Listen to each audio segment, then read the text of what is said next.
We cannot be polite to hypocrisy. Yeah. You know, when you are dealing with hypocrites, if we don't call them by the name that we know them, we are destroying this country. William Ruto will not go down because of corruption alone. William Ruto will not go down because of the presence of the opposition. And William Ruto will not go down because of economic challenges. But he will go down because he promised what he has not done, including saying that he's not going to punish his deputy the way he was punished. Rigathi may be doing the same, but he needs to change a bit because Ruto can easily isolate him and make him look bad. He could turn the cards on Gachagua? Oh yeah, he could turn it and even turn against the community. My take is that Rigathi, that's what I was saying earlier, Rigathi should go out and look for friends.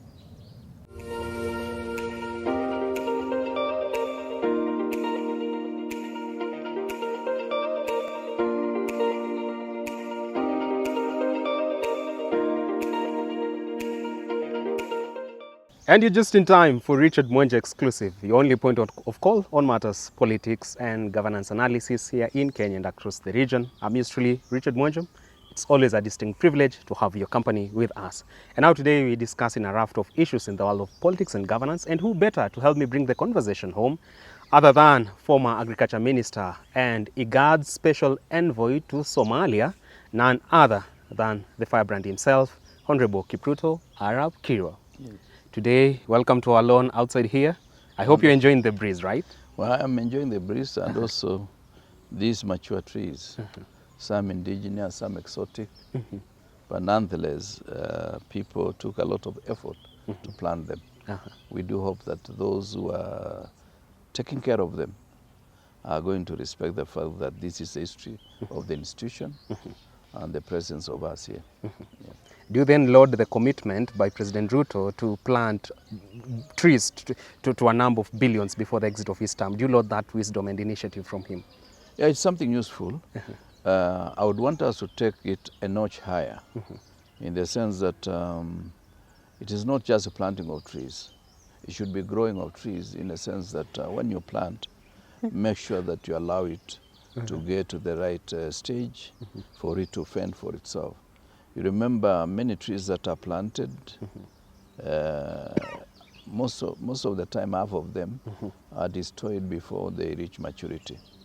The second issue is that we should do also a catalogue and an audit of trees that have been planted by various farmers in various jurisdictions, so that instead of talking of the warning, we talk of the encouragement, so that those who are planted, because we know the necessary population per unit acre.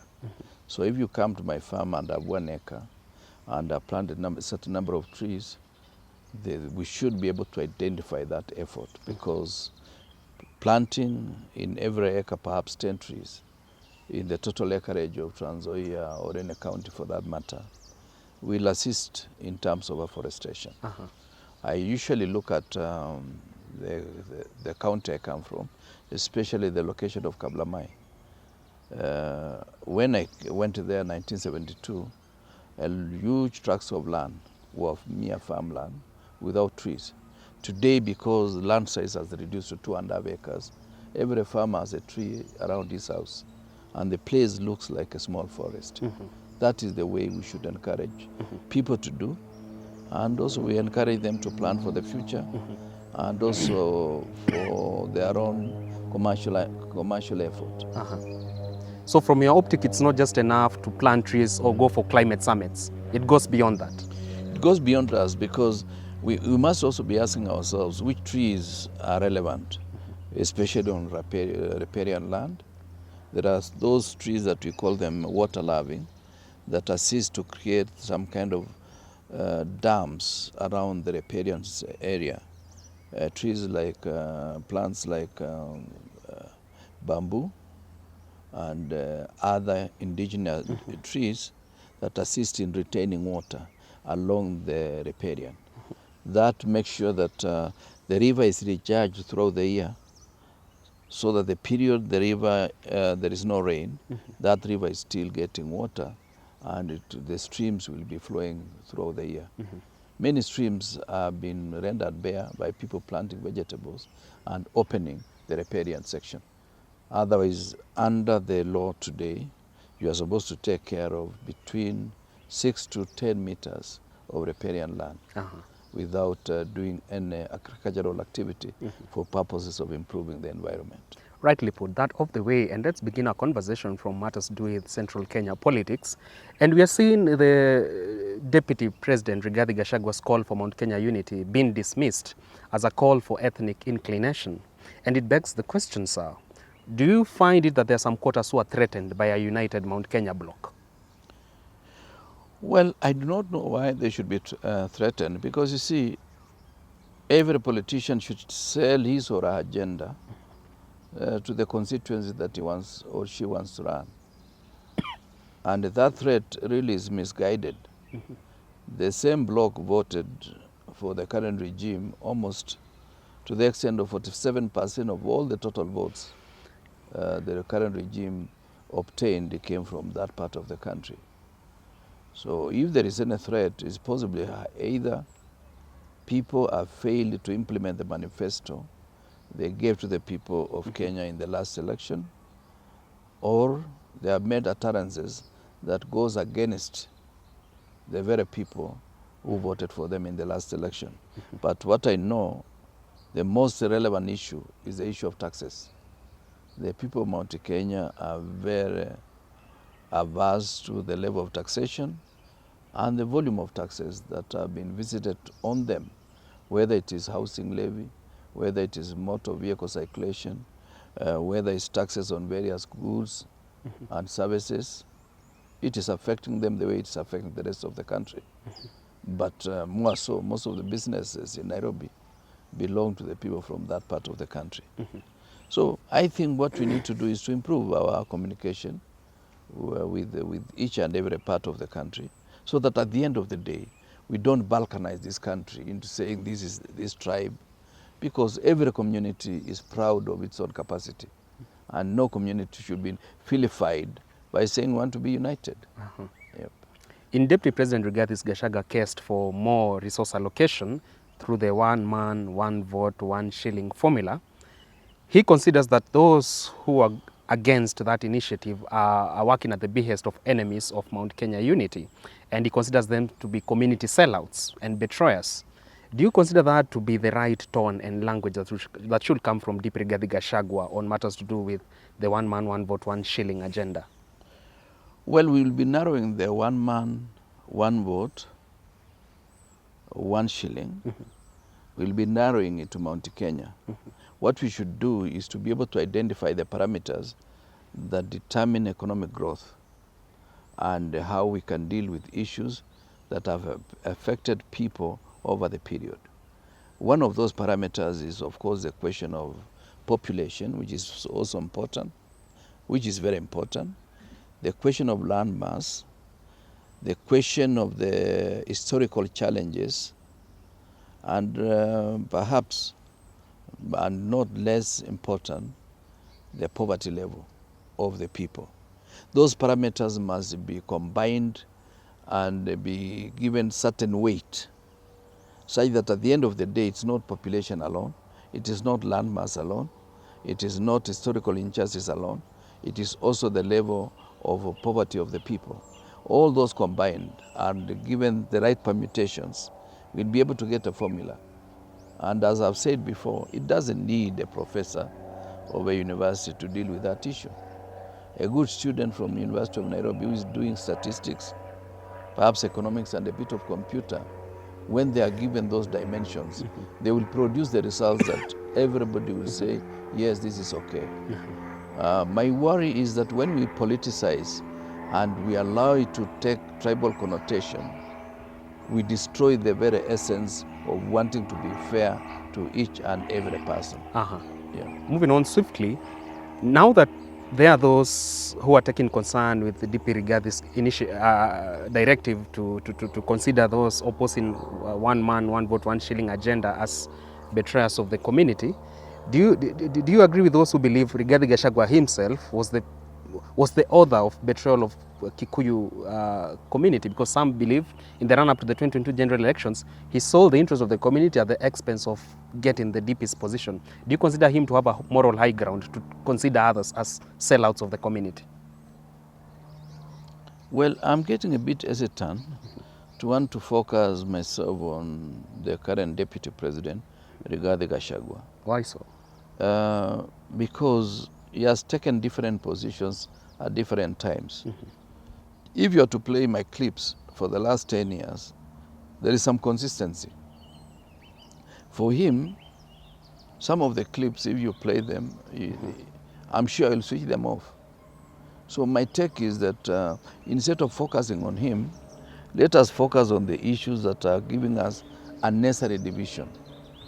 Remember, 1 man, 1 shilling, 1 vote is not going to give any serious undue advantage to the people of Mount Kenya.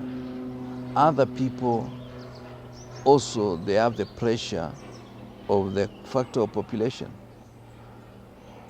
Take, for example, Kisii County compared to Trans Nzoia, compared to West Pokot, compared to Vihiga, compared to Kiambu. If you picked all those counties and you did some pilot to see who is going to benefit from 1 man, 1 shilling, 1 vote equation, you may realize some of the counties are not even in central Kenya, including our own county, Trans Nzoia, our neighbor Uasin Gishu, Bungoma, Kakamega, and Nandi. You know, if you do that sample, those counties will benefit more than many counties in this republic. I think we need to lift this thing above an individual, because in Kenya we've been making laws to curtail individuals from attaining certain positions. For example, the first law, as I told you, that amended the constitution was the one to curtail members of parliament from crossing from one political party to the next.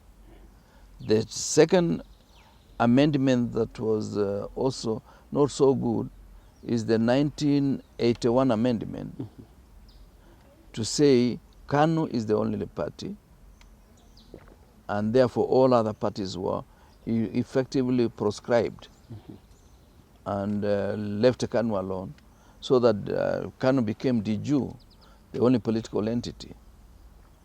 And we are seeing some of the laws, even the current constitution was either we go parliamentary or presidential. But because there were some disagreements in Naivasha between the Raila group and the group that was opposed to Raila, that amalgam of whether we are presidential or parliamentary was brought from Naivasha. That's why when you said Professor Anyang' Nyong'o says we should do an audit of the constitution, I agree with him, because all the time we are trying to get to fix somebody as we pass the constitution. PBI, if both sides of the equation had made it free discussion, perhaps it could have improved the current situation. But some people are opposed to BBI, including the current deputy president. Today he's talking of what was in BBI. And yet at that particular time, he was totally opposed because it was politically expedient for him to make that particular position. So I don't know whether he's playing politics, but whatever he's saying, there is something good in what he's saying. What we need to do is to examine the content, reorganize that particular content, and allow it to reflect the wishes of Kenyans, those who are here today and those who are to come. I see. The power of sympathy has been used in Kenya many times before to ascend into presidency. And if you look at the current who's facing Deputy President Rigathi Gachagua, would you say that maybe it's also trying to go that route of gathering the sympathy wave to help shape 2027 and 2032 succession politics in favor of his prospective bids come that time? Yeah, you're right. You're right, Richard. The victim, I think it's Adams Smith theory of playing the victim to win their hearts. And it happened. Those who voted for KANU is because KANU was seen to be anti-colonial system. And Then later on, President Moi was supported by Kenyans because he played the victim, that he was a victim of certain Kiambu Mafia. Yeah, well, we are calling them Mount Kenya Mafia. Then Uhuru and Ruto, they played the victim and of Hague, and therefore they were voted in. And earlier on, Kibaki was a victim of the Moi regime. So it was not voting for Kibaki, it's voting against the Moi regime. And their car accident he was involved in. Yes. Then the last one is now William Ruto playing the victim against Uhuru regime. Rigathi may be doing the same, but he needs to change a bit because Ruto can easily isolate him and make him look bad. He could turn the cards on Gachagua? Oh yeah, he could turn it and even turn against the community. My take is that Rigathi, that's what I was saying earlier, Rigathi should go out and look for friends and even deny himself the appetite of wanting to be the president in the next election period. He can still wait, he's still younger than us, and he has risen so fast. He was a member of parliament for only 5 years. Now he's been deputy president for perhaps the period he will be, and he can still wait and retain even that position of deputy president. He can easily be a kingmaker in the next election. As a seasoned politician, are you then signaling that for you to be a politician worthy your salt, you should have sort of the requisite capacity to make friends across the board? Yeah, that is essential because every Kenyan community matters, and this country is still tribal. We still respect, we need to respect every community. That's the only way you can rise to that level. The current president tried very well to play in a way that almost all communities trusted him by playing the victim, and also he's hardworking. He went to almost every corner of this republic. Yeah, I think at times it's good to credit somebody. But now, he seems to have forgotten what he was doing. He's a good campaigner, as I've told you before, but he's not a good manager. Yeah, and I cannot say he's not a good leader, but I think his leadership skills are a bit wanting. Questionable. Yeah, they are questionable, wanting. So then, do you think the politics of victimhood have somewhat eclipsed reason and logic and sort of denied the country credible leadership or alternative, better leadership? It seems that is the card people have been playing. Yeah, and at times, even at the constituency level, when somebody wants to be an MP, you'll spend a lot of time condemning the sitting MP, spend a lot of time condemning the system, but not giving us the manifesto. Why does he or she want to be a member of parliament? Many of them, they start blaming other people. Even somebody like me, at times they blame me. I tell them, I left parliament 15 years ago. Why are you still talking about me? As the political fod of the day. Yeah, they talk about me. And they have kept quiet of late. But you see, this is all, wakati wa wengine ilikuwa hivi. Then I tell them there was no CDF, there was no devolution, but I still did what I did. Yeah, spend more time talking about yourselves, not about me. Very well. Yeah. Moving on swiftly, and besides extending an olive branch to Mama Ngina Kenyatta and her family over what DP Rigathi Gachagua terms as insults that were hurled at the family during 2022 campaigns, we've seen a new move from Rigathi Gachagua, that of yet again going back and apologizing to former President Uhuru Kenyatta, saying that they were wrong to be misled to a point that they vilified their king, and now they are prodigal sons, and they will never repeat that thing again. And it begs this question: why is Gachagua sort of on a desperate spree to court Uhuru Kenyatta? What could be the motivating factor behind that? One, the landscape has changed. Today, President Uhuru Kenyatta has created very huge gravitas in Mount Kenya without an effort. Today, if you go to any church function, or any function for that matter, and President Uhuru Kenyatta appears, the place goes elite with excitement. And perhaps that's a product of failure of the current regime to perform to the expectations and to the pronouncement they made. They overpromised, but they have underperformed. You see, in the rule of marketing, they say underpromise but overdeliver. So they overpromised, but they have underdelivered in the promise that they made. And that's why in the past I've said, William Ruto will not go down because of corruption alone. William Ruto will not go down because of the presence of the opposition. And William Ruto will not go down because of economic challenges. But he will go down because he promised what he has not done, including saying that he's not going to punish his deputy the way he was punished. That was one of the statements he made at the beginning, including saying that he's going to halve the prices of animal feed. They have now gone double, including saying that he's going to improve the processing of semi-processing of certain industrial goods like farm output. That is not happening. There is no value addition the way he had promised. So those are the things that Kenyans are going to say, you told us this, you didn't do. And thank God he won. Dasimio won, today will be in trouble because they will be saying, Ruto would have done better. But they have seen the Ruto they elected not doing as good as he should. Very well. Yep. And we've seen a Kenyan file petition in Parliament to stop the DP from vying for presidency immediately after their term is over. And that Kenyan says this move will prevent premature succession politics and conflict of interest. Do you read some ounce of wisdom in that petition by that Kenyan? The intention is noble, but if it is today, it should be done in a way that it doesn't curtail the occupant of the office immediately, presently. But if you do that, it will be against the current deputy president, because just like any other Kenyan, he can run for presidency.